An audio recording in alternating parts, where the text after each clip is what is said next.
Done. Here we are. Leith, Tom How you doing? Hitchcock here.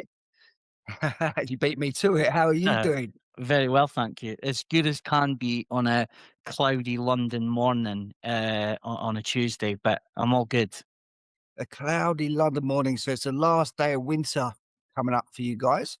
Yeah, sure is. Although for me, that's like summer from where I'm from originally. So like this is actually, I say cloudy. This is actually probably quite nice weather from my neck of the woods, to be honest I with was, you. I was going to say your accent isn't a London accent. Definitely not. Definitely Oh, not. It's you're here, from there, the and same everywhere. island for sure, where everyone hates each other. Yeah, yeah, Sort of. yeah. Where are you from originally, Leith? A little place called Brechin, which essentially is in between Dundee and Aberdeen. It's funny though because like I then lived in Edinburgh went to uni in Aberdeen, stayed there for 6 years, then went to Edinburgh for 6 years. And I would have liked to think I've got a transatlantic Scottish accent, but anytime I'm down here and I bump into someone Scottish, they're like, you're from kind of Aberdeen area? And I'm like, "Oh, I haven't got rid of that accent then. Clearly not." It's interesting you say that. So, in Australia, where I live now, everyone knows me as being English. There's no question mark over that. Okay, I think over time it's waned a little bit, Yeah. but when I go to the UK, friends, family, strangers, unanimous, all think I'm Yeah. Aussie. It's soul destroying. Sorry to There's a all the wee there's a Aussie. wee twang there. There's definitely a wee Aussie twang, to be honest with you. Oh, I don't know. Perhaps I just got lazy or something. I don't know what it is. So again, sorry to all the Aussie listeners. I was devastated because I've lived around the world myself, so I've always maintained my accent, and I've been quite proud of that. It hasn't really shifted, you know. Yeah, yeah, It's yeah. and as you know, you serve your accent serves you well, you know. Yeah, I mean, it's funny. I do a lot of work in the American market, and I am quite excitable at the best of times. And I was trying to sell the other week to a CEO about a candidate. I'm sure we'll come on to this in a minute, but I was kind of speaking to him about somebody I wanted him to see, and he was like, "Whoa, whoa, whoa!" I'm not going to do the American accent, but he was like, "Whoa, whoa, whoa, whoa, dude." I got about 4 words of that. Just slow down slightly, and then I have to kinda remember the type of person I'm speaking to. Yeah, you're right there. I probably still do speak quite quickly, and I've had to slow it down for people for that reason. Perhaps that's where the Aussie twang slipped in there. Yeah, But you and I were talking just very briefly offline before this, and I explained that we have subtitles added to this and a transcript, blah blah blah. And you made the joke that you're going to need it for your accent, and you watch this afterwards, yeah, see what text it comes up for me. It's complete nonsense, you know. yeah. If people watching this and they've got hearing impairment, God knows what they think this is all about. You know, Do you know just what's funny is, the Apple voice notes now, or you put a voicemail on and it gives somebody a message to say, and it can give the transcript. I've got a client, currently that chuckles every time I leave him a voice note, and he sends me the screenshot because it says all the time, "Hi, it's Lisa." And he's like, "Hey, sure you don't sound like a Lisa." modern days, mate. Modern Yeah, days. You never know. exactly. I'm going to recall a little bit now because there's a lot of people that won't have heard of this sitcom. It's a Glaswegian sitcom, called Rabsy Nesbit. The Yeah, thing, Rob C. whi- which you don't have that accent, obviously. Okay, I lived in Glasgow as well for a Yeah, short period, yeah, and it was doing well in Scotland. It wasn't doing so well in the rest of the UK. yeah. So they tried to sell it, and it wasn't picking up. And that's what they did. Is they put the subtitles on it, so people could understand it. That's what it worked out wasn't happening. As he got it speaking English with English subtitles. it's, it tickled me, that one. Yeah, No. yeah. Um, Anyway, go anyway, on. we don't no, on you go. We digress. We digress. My question was just sort of off the charts anyway, so ignore that one. What was you going to say, mate? I was just saying it is funny how in the Western world we have all these weird and wonderful nuances and accents and stuff, but essentially for a large part we do speak the same language, and it's just bizarre how some up way up north where I'm from, like my missus is currently watching a show called Shetland, and she's from Edinburgh, and she's like, I've literally had to put on the subtitles because there's certain words that I'm like, what did they just say there? And I was like, that's bizarre. We're from a tiny, tiny little place, and yet you still can't understand where you're from originally. Bizarre. You know what? I've worked this out. It was down to the history of market towns because we used to have these towns all surrounding us. So you'd be, 4, 5, 6 towns all within market trading. So you go and sell your cattle, your wares. It's a different town each day of the week.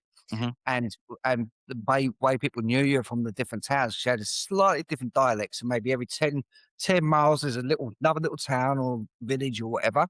And that just shows back then we had deeply embedded historical slights of accent.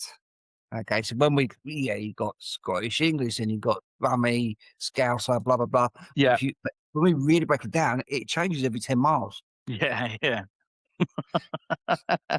It's mental.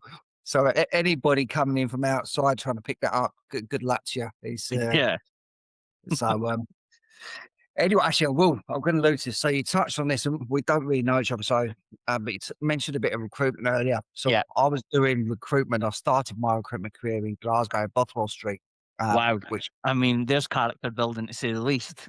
in the recession, GFC. So, Wow. so I had queues of people waiting for me.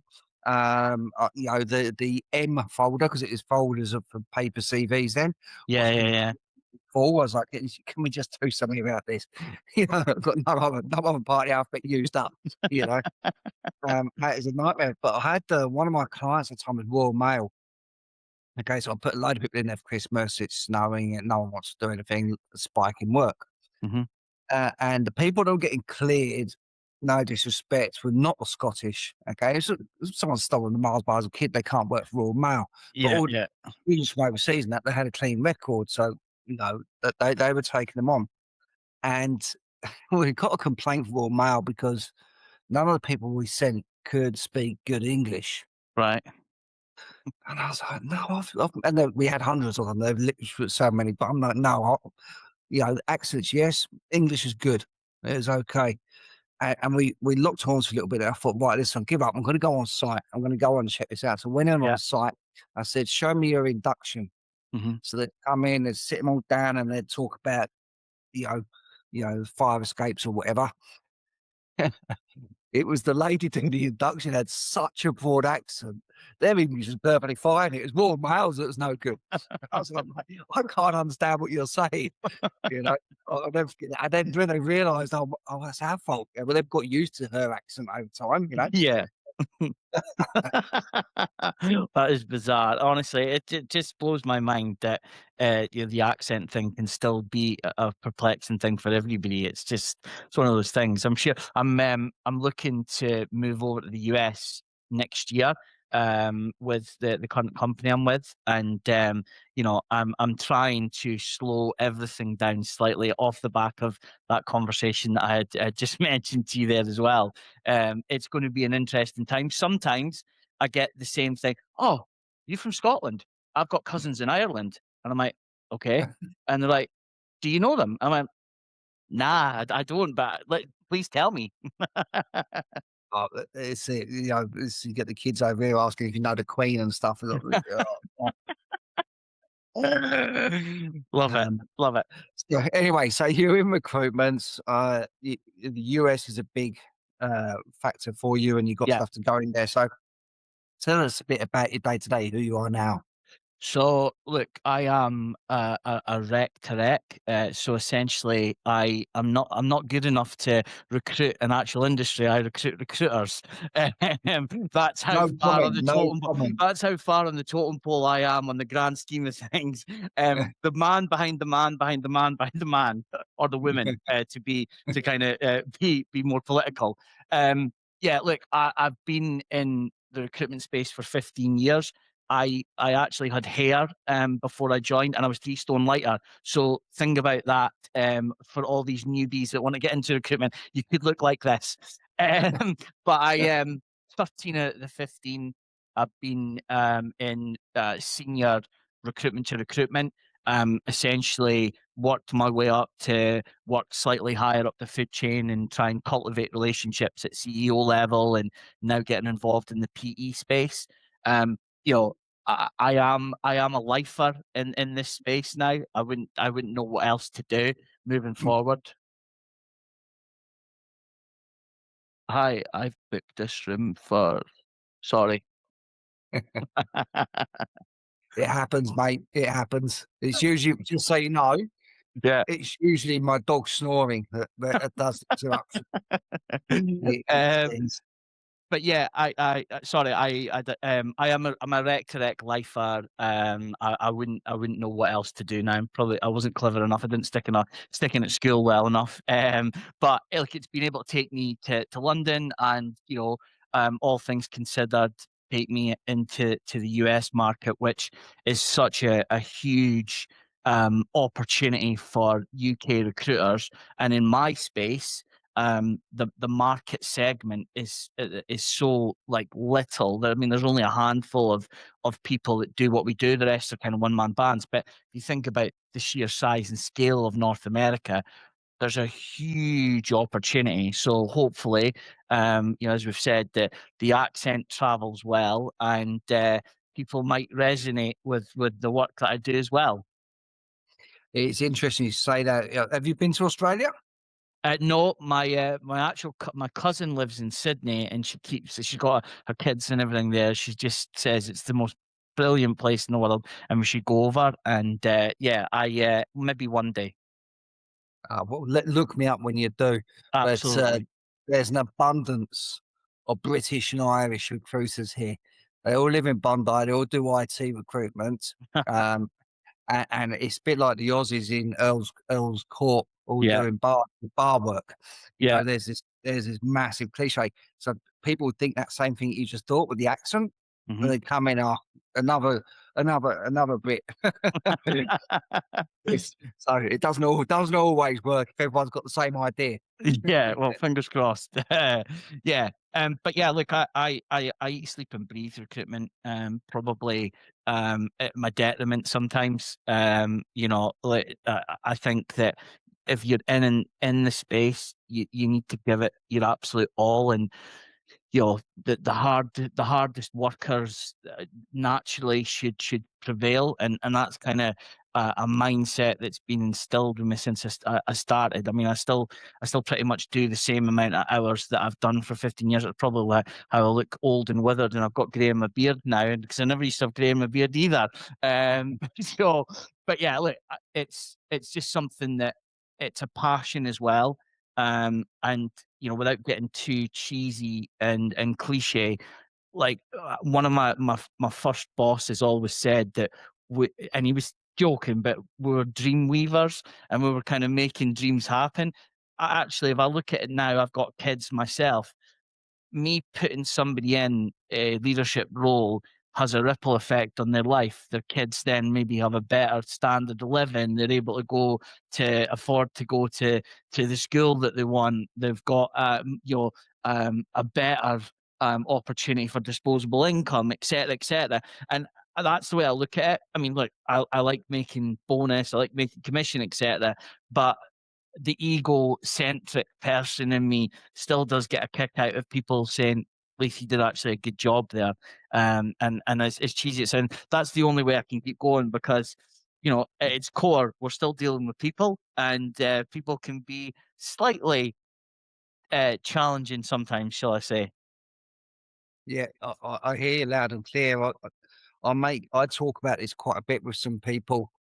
Um, when I talk about what makes a good recruiter and makes I'm not going to say bad recruiter, I'm going to say average recruiter. Yeah, Okay, or good's great, or whatever the case may be. And there's two types. Okay, you got type one that is and there's still nothing wrong with that. The commission bonus first. Mhm. Okay, so they want to see their name in lights. They want to Yeah. have their achievements, um, and the company and candidate second. And then you got the ones that are company candidate first, so they actually give a shit about the person. They've Yeah. just got that job, or the company couldn't find that person, and how much relief it is, how much joy given to them and their Yeah. subsidiaries. Yeah. And then quite rightly look at your commission, and they're the ones that end up making great recruiters Yeah. Yeah. because that's where it becomes a passion play. Yeah. Yeah. No, absolutely. Like, you know, um, as you kind of go through your recruitment career, the money is obviously a huge factor, but there does have to be something more that comes from it. There does have to be more of a kick out of, challenging working on challenging roles, for example, or people saying to you, this is a kind of needle in the haystack. I get that on a daily basis, and if it was an easy job, everybody would do it, and it isn't for the faint of heart. I mean, I made a joke earlier on about being kind of bottom of the totem pole, but often we are kind of seen as there's probably internal recruiters, then there's the janitor, and then there's the et cetera, and then there's here the rec to X, and again, going higher up the food chain, we're automatically up against it, because there is, in my space, and this is not a sweeping generalization, because you only have to kind of put a thing out on LinkedIn about what people think about Rec to Rex, and there's cowboys, and they're not good at their job, they're failed recruiters, and look, I wore that as a bit of a chip on my shoulder for years. I always felt that I had to kind of work that little bit harder, earn a little bit more respect to kind of even be on an even keel with people. And then by the end of it, I look at actually what I do is highly niche, and that is sought after. And even in tighter markets where strategic hires become all too more important, we're worth our weight in gold. And my career date has evolved more into becoming almost like a true search partner. So, we are working in a kind of search methodology with retained mandates. And so, whenever I meet someone who asks me what I do, I don't tell them I'm a rec direct. I say, I'm a headhunter. Uh, Yeah, but and you know what? The headhunter is so much a sexier term. All you got to of do is course. you just go into football and say, "Well, that's headhunting. Yeah. I want to get Kitty on the team. I want to get Yeah. that's Yeah. headhunting. I'm Yeah. one of them." Yeah, exactly, exactly. But look, So it's a thoroughly enjoyable career, even when the chips are down. Like, it just takes one thing, one day to change everything. And again, another slight bugbear I've always had about the industry as a whole is we don't do enough to really push it as a true career. And the earnings are kind of what we've talked about are excellent. I mean, you could be equivalent of a lawyer and a doctor, etc.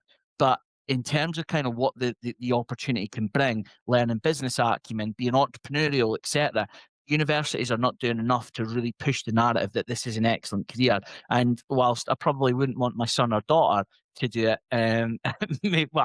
maybe I would, but I would always like to see it is a great pathway to go down, and it's been thoroughly, hugely important in my life, and I love it. I genuinely love it. Sorry to go off on a tangent there and a wee little passionate little plea about it, but it's a good bit. It's a good industry to be in. I agree with that. Now I'm going to ask you a question because you've kind of within the realms of recruitment. So rec to rec is kind of like having a diplomatic passport. You Yeah, get to speak to all the recruiters when all the recruiters are not speaking to each other. yeah, And in my experience and observation, recruiters hate each other. yeah, When they get them in a room, alcohol, etc., etc., hmm the conversation's closed because no hmm one wants to give any hints of who they're dealing with. So they're very protective of stuff. So there's nothing open. There's no sharing. There's no collaboration. Zero. And it will end up in carnage. Okay. As a rec to rec, which can cross those lines, which we can't, do you witness the same thing in the recruitment industry? yeah. I mean, look, I think on one hand, recruiters love to talk about themselves, and that is very much the case. Sometimes they feel that, and that's why I kind of talking about being a rec to rec, and certainly working slightly higher up the food chain. Once someone's become an established leader, um, that autonomy and confidence element in talking to you in confidence becomes ever more important, because they're kind of entrusting you to find them a role.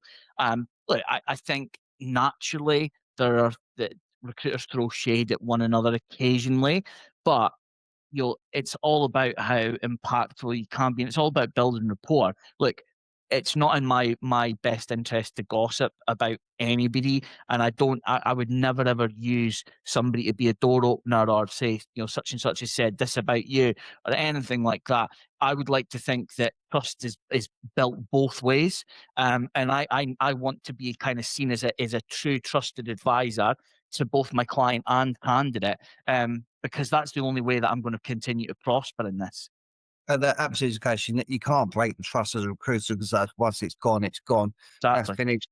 But I can't help but think that with the lack of collaboration and working together, and I have a point to make on this, is something that then hinders how we are looked upon in the world of work. Okay.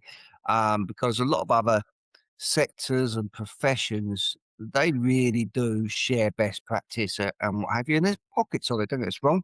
But the layman's, I see less of that with recruiters. I see a lot of caginess. And Mm. I think that might be to our detriment. And what made me think about this recently is when I've been invited people to speak on here, have a conversation with them, people have said no because they're a recruiter. Okay. Are you sure isn't a conflict of interest? Da, da, da, da, da, da, and that happens a lot.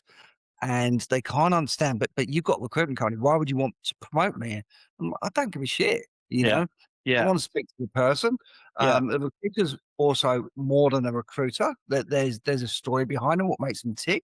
Mhm. I'm interested in your story, Yeah. Well, there's enough business for everyone. Why Yeah, wouldn't exactly. want to get you out? But I don't get it with anything else, obviously. Yeah. No, and look, I think what we see more and more now is there are groups and networking events that kind of reach out to kind of business owners across the industry, especially in London, like the Recruitment Network, for example. I mean, I think there's the Pirates group as well, and they are all sharing best practices and coming together. Look, at the end of the day, the only way an industry prospers is by sharing knowledge, and offering the advice for people to prosper. Because, like, yes, everybody wants to be the most successful. Everybody wants to be the biggest recruitment business out there and make the most money and get the most jobs in. But look, there does need to be a kind of meeting of minds on it as well, because that's the only way that the industry does truly continue to grow. And look, we've all got the industry's got its detractors. It absolutely does. I mean, from our side, we try and offer networking events. I held a networking event 2 weeks ago where I tried to bring in startups all the way through to people with like 50 head count. What ended up happening is you had all these people that are competitors of each other in the outside four walls, but sharing some ideas, how they're getting on and stuff. And actually, that was in every bit, in essence, a networking event. So those are the types of things people need to kind of check their ego at the door. Nobody's trying to like take somebody's IP. It's actually good to see what maybe your competitors are doing differently than you, and that's how you grow. And isn't that the truth? Because obviously, a lot of the time, I've known when I've sat the other side of the fence from recruiters in different capacities, if you like, is a lot of people say the same things by claiming they're different, Yeah, and it shows a lack of awareness, but it yeah, also can be a byproduct from not knowing what other people are doing. yeah, yeah. We're all saying exactly the same cliches, putting Mhm. the same foot forward, same value proposition. No wonder clients are fed up because they already know what we're going to say next. Yeah, You yeah, know, yeah. Absolutely. we've got to rethink this. We've got to evolve. You know. Yeah, yeah. So, can I ask you then? So, what got you into recruitment in the first place? Um, huh. So, funnily enough, um, my friend that I worked with about nearly 18 years ago told me that he was getting into this job, recruitment, and it was in Edinburgh, and he was making thousands of pounds a month. And I was like, "How?" He's like, "Well, I find somebody's CV and I just put them to jobs. I'm not going to name the company that he works for, right? Because again, I'm not about that. However, if I was to say the company, you would know right here and now. You ain't making thousands out of that. But as a young at the time, impressionable, probably idiot that I backed him into going, wow, can I meet your boss? I met his Mm. boss, and his boss was like, we don't have anything just now, but you should maybe look at a handful of businesses across the city. And I originally looked at a whole host of, the Michael Pages of this world, etc., and then ended up finding a Scottish independent SME type, and they put me in accountancy and finance. And look, I'll be honest with you, I was a bit of an idiot nearly 15 years ago. Still kind of a little bit of an idiot, but probably a lot more rambunctious. And I failed in that first recruitment role. Absolutely, I did everything that wrong that you need to do. I wasn't self-aware. I didn't play necessarily well with others. I was in a room that I was the only male in the business as well, in that room, and that was kind of difficult because I'd never worked in that type of environment, and it was just it's a really really difficult experience, and there was learnings that came from that as well. I stayed the course for 10 months, but then went down and lived in Newcastle, spotted an opportunity with a business that said international recruitment consultant. And I thought, wow, that is some James Bond shit there, pardon my language. I was like, that is right up my street. And I ended up meeting the owner of the business, and he's like, do you know what we do? And I tried to wing it. I was like, I mean, international recruitment and like leaders and all that jazz. And he's like, yeah, but do you specifically know the types of roles that we do? And I was like, I'm going to be honest with you, I don't. And he went, we recruit recruiters. And I went, you recruit recruiters? Why can't they get jobs themselves? And he's like, huh, it's a funny story. Funny you should mention that. Recruitment businesses are terrible at finding their own talent. And I went, okay, I'm listening. And I did that as a resourcer for 12 months. I really got a better understanding of the clients, of the candidates, of kind of taking a step back in order to take a giant leap forward. And genuinely, I would like to think that was the making of me in my career. And I stayed there for nearly 6 years. And if I hadn't found that business, I wouldn't be still in rec to rec. So yeah, that's Yeah, I me. love it. And do you remember your first placement? I remember my first placement in my first ever business. Yeah, it was. I think it ended up being like a $3,000 fee for a credit controller, and then I remember my first ever deal in rec to rec ended up being a resourcer within a technology business, and it ended up being a $5,000 fee, and I think I got £250 out of it, and I went, "Oh my word, I have made it! This is everything."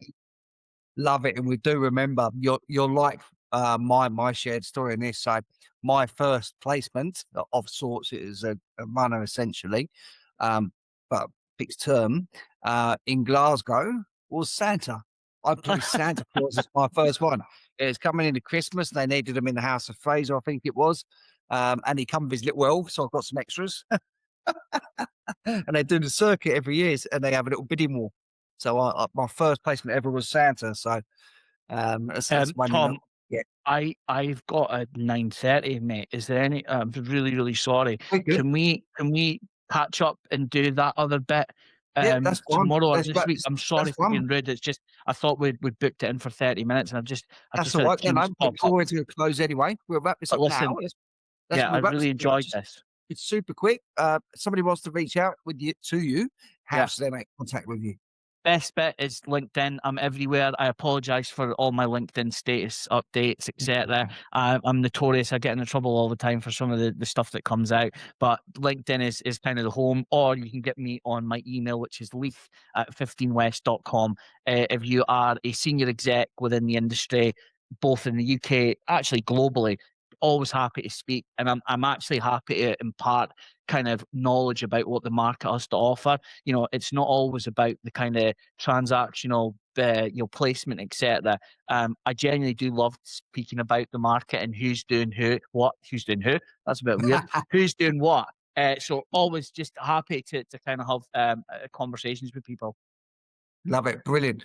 Thanks a lot again for your time, and have Nice one. a good day today, Leith. Nice one, Tom. All the best. Bye bye. Hello again, I am Mr. Purple. Thanks again for watching this video. If you like my videos, if you like what we try to do here, please subscribe if you haven't done it already. The other thing that's very popular right now is the t-shirts, the Mr. Purple t-shirts. There's lots of people wearing these at the moment. You can grab yours on our website, copying this link below. So once again, thanks for listening. We love your feedback. Engage with us and speak soon.